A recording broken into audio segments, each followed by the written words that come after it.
একটা বিষয় আপনি চেয়ার থেকে বারবার বলতেছেন যে এই বিষয়ের উপর উভয়ে মতামতের ভিত্তিতে দুইজনের আলোচনা। তো আসলে মেসেজটা কি যাবে? হ্যাঁ, আলোচনা হতে পারে কার্য উপদেষ্টাতে, ভেরি থ্যাঙ্কস, এটা আমরা অবশ্যই মেনে নেব। বাট এটা তো আপনার চেয়ার থেকে তো এইভাবে মানে চিফ হুইপ আছেন, এটা বললে আমাদের মেসেজটা বাইরে যাবে। আমি অবশ্যই এটা পার্লামেন্টে কীভাবে উল্লেখ করব জানি না।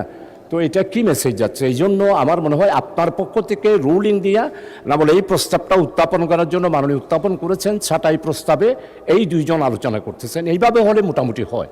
কিন্তু আমাদের মধ্যে কথা হয়েছে, এইভাবে কাটছাট হয়েছে, this is the very bad, আমাদের জন্য উদাহরণ হয়ে যাবে। এই জন্য আমি মাননীয় স্পিকার আপনার কাছে সবিনয়ে, আমাদেরকে বিরোধী দল আমরা সবাই তো আলোচনা করতে চাই, আমরা সবাই চাই যে উভয়ে মিলে মিশে কাজ করব, কিন্তু বাট মেসেজটা তো এটা যেতে হবে যে আমরা বিরোধী দল হিসাবে এখানে পার্লামেন্টে ভূমিকা রাখতেছি, আমরা কথা বলতেছি, জনগণের জন্যে আমরা কথা বলে এইখানে আমরা ছাঁটাই প্রস্তাবগুলোর ব্যাপারে আমাদের বক্তব্য রাখতেছি। কমপক্ষে এই মেসেজটা তো যেতে হবে। ধন্যবাদ। এই জন্য আপনি মেহরবানি করে চেয়ার থেকে এই কথাটা না বললেই আমরা অত্যন্ত বিনীতভাবে বলছি, বিরোধী দল আমরা সবাই উপকৃত হব। ধন্যবাদ স্পিকার আপনাকে। এই বর্তমানে যেটা নিয়ে আলাপ হচ্ছে, 16 জন মাননীয় সদস্য এখানে ছাঁটাই প্রস্তাব দিয়েছেন। আমি দেব 2 জনকে, কারণ না হলে সময় কুলাবে না।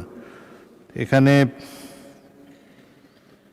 যদি এটা তো কোনো অবৈধ সমঝোতা না, এটা একটা ভালো সমঝোতা। সংসদের মধ্যে সরকার বিরোধী দলের মধ্যে এই সমঝোতা সবসময় হয়েই থাকে। তবে আপনারা যদি চান সেটা উল্লেখ না করা, ইট ইজ আন্ডারস্টুড, না বললেও চলতে পারে। এনিওয়ে, পরবর্তী বক্তা জনাব আল ফারুক আব্দুল লতিফ, নীলফামারী 2। মাননীয় চিফ হুইপ কি বলতে চান? কিছু দরকার না হলে বলেন না। না, অপ্রয়োজন না। একটা বিষয় ভেরি পার্টিনেন্ট, সেটা বলা দরকার। মাননীয় আমাদের সদস্য আমাদের নাজিবুর রহমান সাহেব এর আগে বক্তব্যে বলেছেন যে মার্চ মাস থেকে এটা হওয়ার কথা ছিল। মাননীয় স্পিকার, মার্চের পরে এপ্রিল, এপ্রিল পরে মে এবং তারপরে জুন মাসে 30 তারিখ পর্যন্ত টাকা খরচ হয়। কাজে এটা কোনোভাবেই সম্পূরক বাজেট কখনোই দেওয়া যাবে না মার্চ মাসে, এটা দিতেই হবে জুন মাসের এই সময়, এছাড়া কোনো রাস্তা নেই। দ্বিতীয়ত হলো যে এটা আমার জানার জন্য তারা অনেকে দিয়েছে, আইন আছে, আমি দেখেছি এটা। Thank you chief whip. জি, আর একটা বিষয় যেটা বলেছে সেটা হলো, এটা আপনি যেটা যথার্থই বলেছেন, আমরা আন্ডারস্ট্যান্ডিং করি জাতীয় স্বার্থে এবং দেশের প্রয়োজনে, দেশের প্রশ্নে আমরা আন্ডারস্ট্যান্ডিং করি।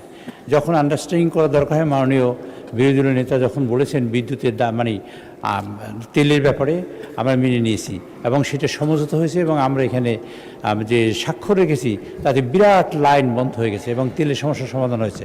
আমরা কেউ প্লট নিয়ে নিয়ে একত্র হয়ে সিদ্ধান্ত নিয়েছি, আমরা কেউ ট্যাক্স ফ্রি গাড়ি নিয়ে নিয়ে একত্র হয়ে সিদ্ধান্ত নিয়েছি। কাজে আমরা জাতীয় স্বার্থে যদি একত্রিত হই, মানে এটা দোষের কিছু নয়।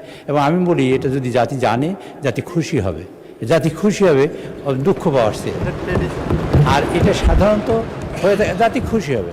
হ্যাঁ, আর এটা ট্রেডিশন। থ্যাংক ইউ মাননীয় স্পিকার। ধন্যবাদ।